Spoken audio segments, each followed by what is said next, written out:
মন্দির ভাঙ্গা, মূর্তি ভাঙ্গার সাথে ইসলামের পক্ষের শক্তির কোনো সম্পর্ক নাই। চিল্লায় বলেন ঠিক কিনা? ইসলামের পক্ষের শক্তি মন্দির পাহারা দেয়। তারা সাম্প্রদায়িক সম্প্রীতিতে বিশ্বাসী, কোনো দাঙ্গা হাঙ্গামা সন্ত্রাসবাদে ইসলাম বিশ্বাস করে না। চিল্লায় বলেন ঠিক কিনা? সংখ্যালঘুদেরকে নাকি মুসলমানরা অ্যাটাক করে, জীবনে শুনছেন? কোন দাড়িওয়ালা টুপিওয়ালা, আলিয়া মাদ্রাসার ছাত্র, কওমি মাদ্রাসার ছাত্র, কোন ইসলামী আন্দোলনের কর্মী, এটা জামাতি বলেন, হেফাজতি বলেন, আহলে হাদিস বলেন, কওমি বলেন, আলিয়া বলেন, মন্দির ভাঙ্গা, মূর্তি ভাঙ্গার সাথে ইসলামের পক্ষের শক্তির কোনো সম্পর্ক নাই। চিল্লায় বলেন ঠিক কিনা? ইসলামের পক্ষের শক্তি মন্দির পাহারা দেয়। তারা সাম্প্রদায়িক সম্প্রীতিতে বিশ্বাসী, কোনো দাঙ্গা হাঙ্গামা সন্ত্রাসবাদে ইসলাম বিশ্বাস করে না। চিল্লায় বলেন ঠিক কিনা? ইসলাম হচ্ছে শান্তির ধর্ম। আমরা সবসময় সাম্প্রদায়িক সম্প্রীতি ভালোবাসা এটাতে বিশ্বাসী। হিন্দুরা ঢোল বাজায়, আমরা কিছু বলি না। আমরা তাফসীর মাহফিল করি, ওদের যারা ভদ্র তারাও কিছু বলে না। ঠিক কিনা? এই ইসলাম বিরোধীরা এরাই হিন্দু মুসলমানদের মধ্যে যে সম্প্রীতি এটাকে নষ্ট করতে চায়। কিছুদিন পর পর এরকম কিছু আবাল আর উল্লুক্কা পাঠার আগমন ঘটে। এক বাংলাদেশ, আমাদের দেশটা অনেক ছোট্ট কিন্তু সৌন্দর্যের লীলাভূমি। সুবহানাল্লাহ পড়ে। এমন কিছু নাই যে দেয় নাই। কি পাহাড়, কি সাগর, কি নদী, কি সবুজ। সমস্যা হয়েছে দুর্নীতি। সমস্যাটা কি? আমি 5.5 বছর ধরে মালয়েশিয়াতে থাকি। আল্লাহ মালয়েশিয়ারে যা দিছে এর চেয়ে অনেক ঢের গুণ বেশি আমাদেরকে দিয়েছে। আমাদের দেশের পর্যটন মোটেল, পর্যটন কর্পোরেশন আর ট্যুরিজম যে মিনিস্ট্রি আছে, এটা যদি সুন্দর প্ল্যান করে এই দেশটাকে কাজে লাগাতে পারতো, আমরা ট্যুরিস্টদেরকে জায়গা দিয়ে কুলাতে পারতাম না। আমাদের দেশের ছেলেপেলেরা যেগুলো লেখাপড়া করে না, এগুলো কামলা দিতে যায় বিদেশ। এই দেশটারে সাজাইলে এখানে ট্যুরিজমকে দেখাশোনা করার জন্য আমাদের প্রত্যেকটা ছেলের কর্মসংস্থানের ব্যবস্থা হয়ে যেত। এগুলো নিয়ে চিন্তা নাই। এরা ঘুরতে যায় বিভিন্ন দেশে, দেশ নিয়ে চিন্তা নাই। আল্লাহ আমাদের নেতাদেরকে তুমি হেদায়েত দাও।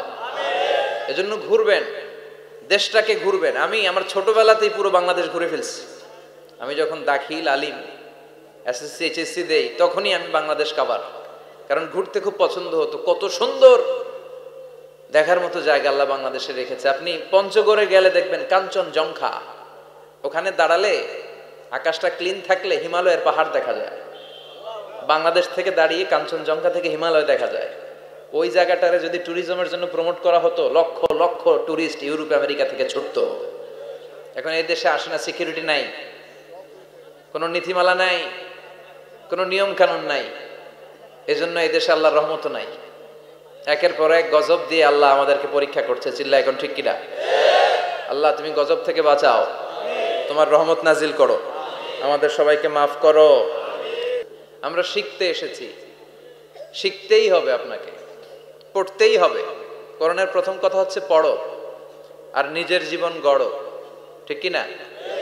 পড়তেই হবে আপনাকে, না পড়ে উপায় নাই। যখন যে অবস্থায় থাকবেন পড়বেন। জীবনে আমি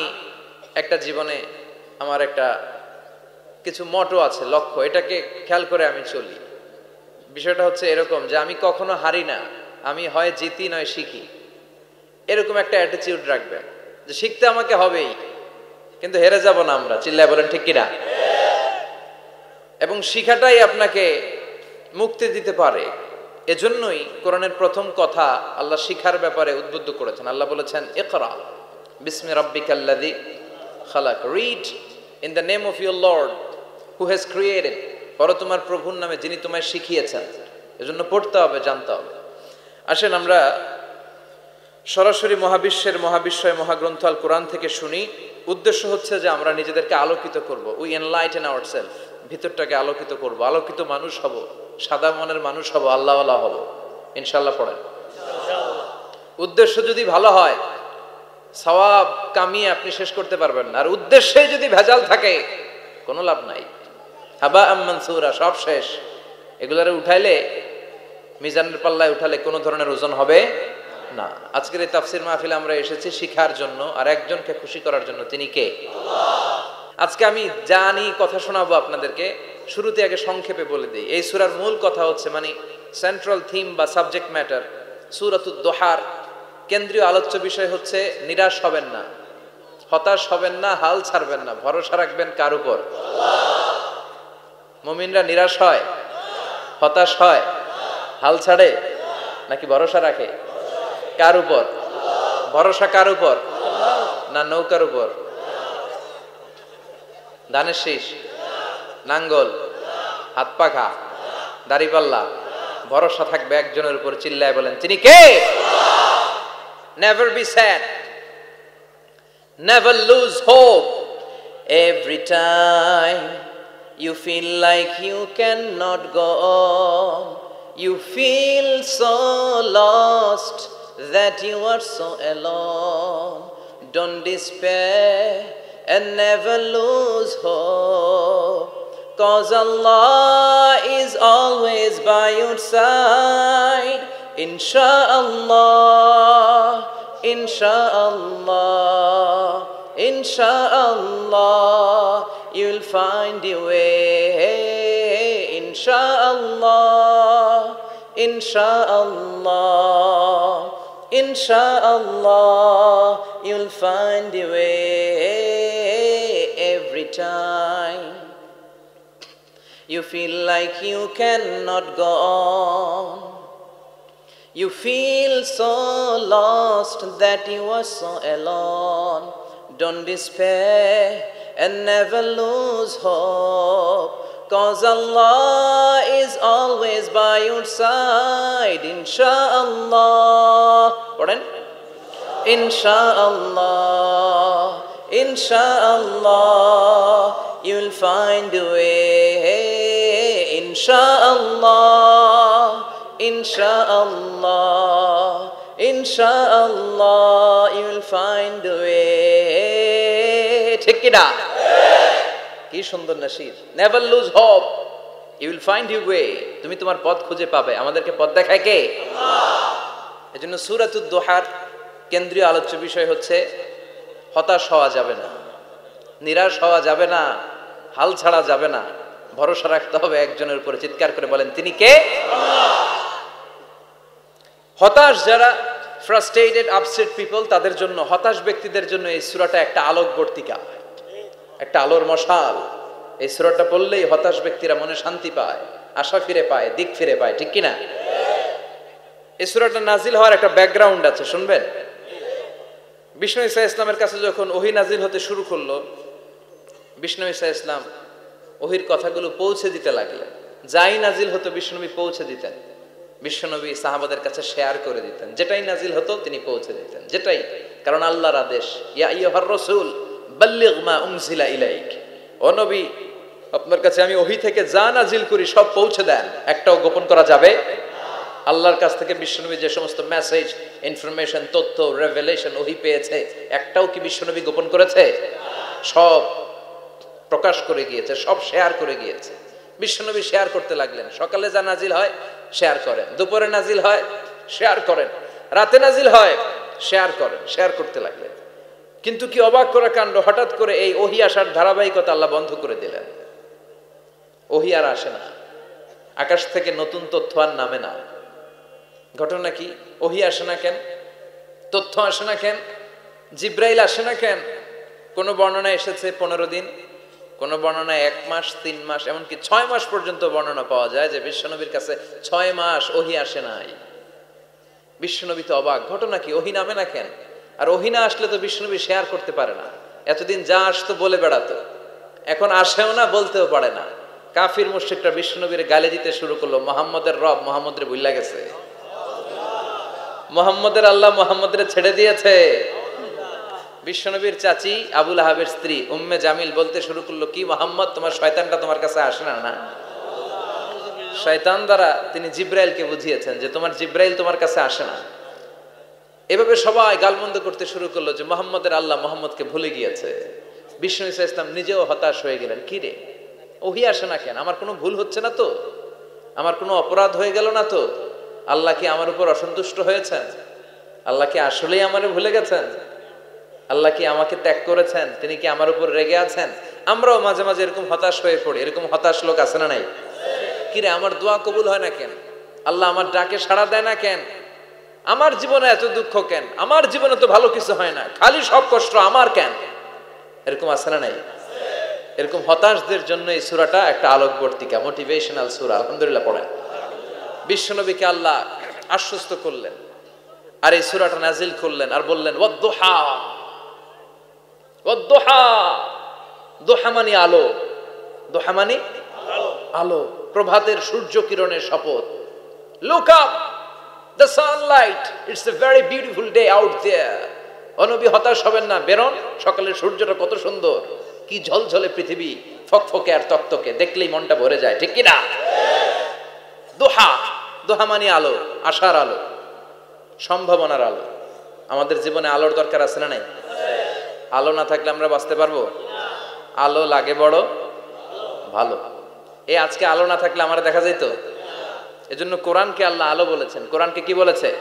কিতাবুন আনজালনাহু ইলাইকা লিতুখরিজান নাসা মিনাল যুলুমাতি ইলান নূর। ও Muhammad, I've revealed this holy Quran unto you to lead the mankind out of darkness into the light. অন্ধকার থেকে লাইট, লাইট মানে কি? আলো, আলোর দিকে নেয়ার জন্য এই কোরআন পাঠিয়েছি। আবার বিশ্বনবীকেও আল্লাহ নূর, নূরের সাথে তুলনা করেছেন। আবার বিশ্বনবী আল্লাহর কাছে নূর চাইতেন, বলতেন আল্লাহ আমার ডানে আলো দাও, আমার বায়ে আলো দাও, আমার সামনে আলো দাও, পিছনে আলো দাও, উপরে আলো দাও, নিচে আলো দাও, আমার দেহে আলো দাও, আমার মাংসপেশির ভিতরে আলো দাও, আমার হাড্ডির ভিতরে আলো দাও, আমার জন্য তুমি আলো দাও। পড়েন আমিন। এজন্য আলো ছাড়া বেঁচে থাকা অসম্ভব। আল্লাহ তাআলা আলোর নামে সূরা দিলেন, সূরাতুদ দুহা, প্রভাতের আলো, প্রভাতের সূর্য কিরণের শপথ, আলোর শপথ। সুবহানাল্লাহ পড়ে। এরপর আল্লাহ বললেন ওয়াল্লাইলি ইযা সাজা, আলোর শপথ, সকালের, সকালবেলার সূর্য কিরণের শপথ। দ্বিতীয় আয়াতে আল্লাহ বললেন রাত্রিবেলার শপথ, যখন রাত্রিটা নিঝুম হয়, হয় নিস্তব্ধ, নিঝুম আর নিস্তব্ধ রাতের শপথ। তাহলে আল্লাহ আলোরও কসম কাটলেন, তারপরে অন্ধকারেরও কসম কাটলেন, ঠিক কিনা? আলো দ্বারা মূলত আল্লাহ তাআলা ওহির আগমনকে বুঝিয়েছে, আর অন্ধকার দ্বারা আল্লাহ তাআলা ওহির অনুপস্থিতি বুঝিয়েছে।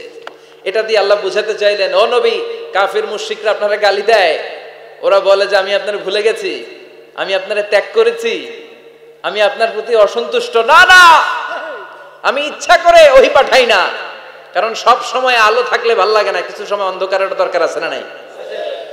বুঝে শুনে উত্তর দিয়ে। 24 ঘন্টা আলো, 365 দিন খালি আলো আলো আরো আলো। যদি সূর্যের আলো সব সময় থাকে 365 দিন, ভাল লাগবে? রাতে ঘুমাবেন কেমনি? আবার সব সময় ঘুটঘুটে অন্ধকার, আলো নাই, ভাল লাগে? ক্ষেত খামারে চাষ করা লাগবে না, বাজারে যাওয়া লাগবে না। তার মানে আলোরও দরকার আছে, অন্ধকারেরও দরকার আছে।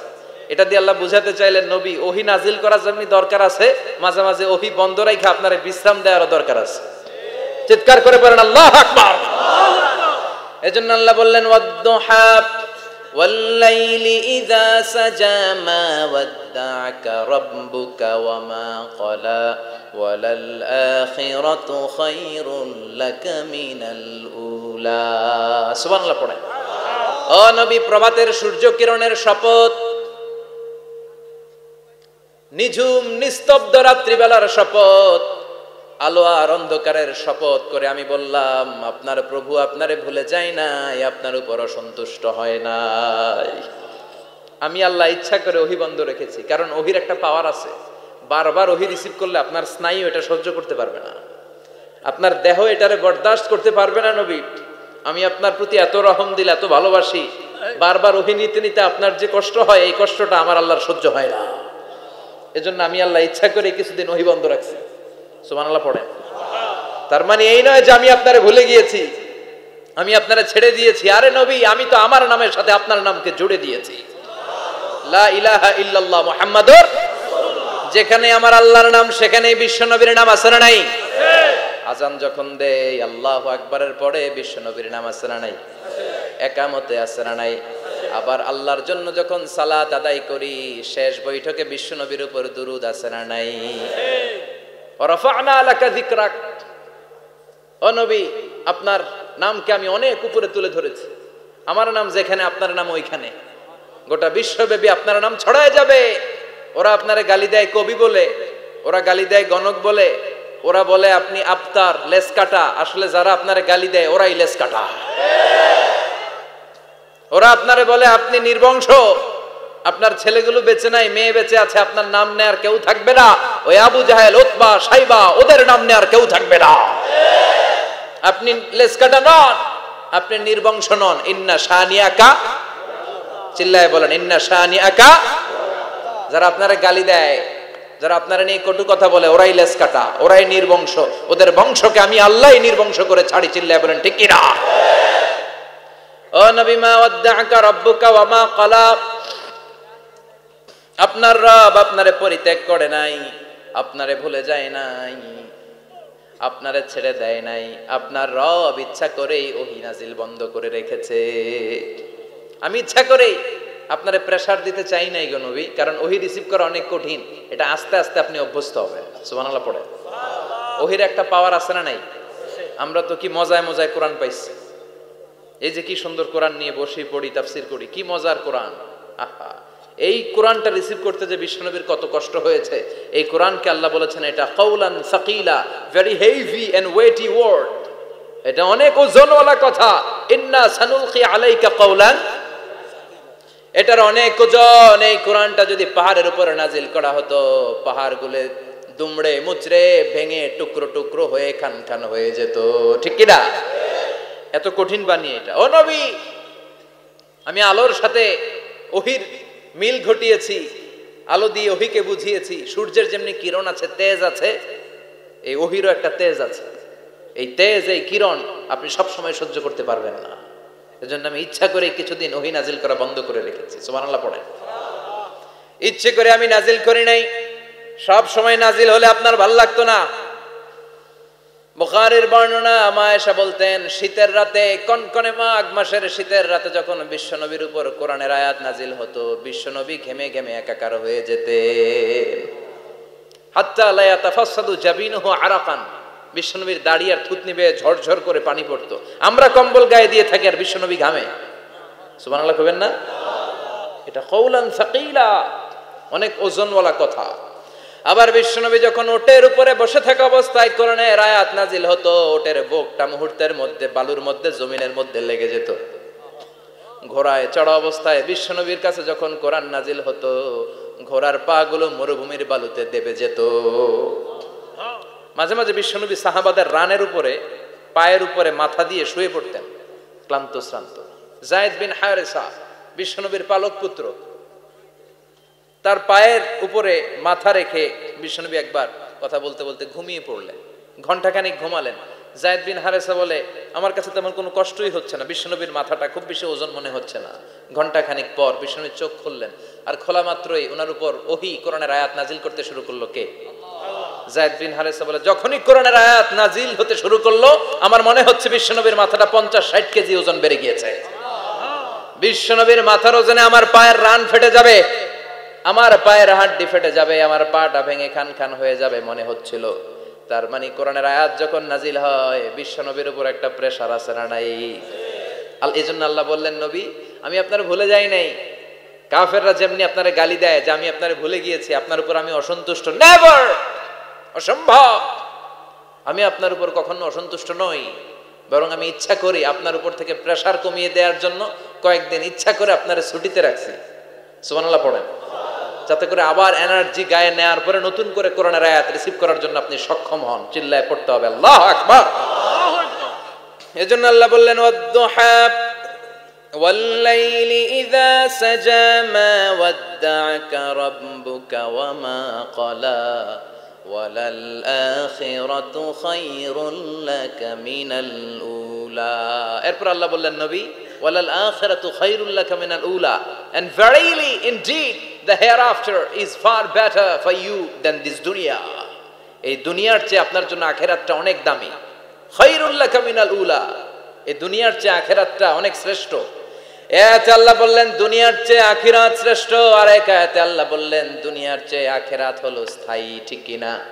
বাল তু'থিরুনাল হায়াতাদ দুনিয়া ওয়াল আখিরাতু খায়রুন ওয়া আবাকা।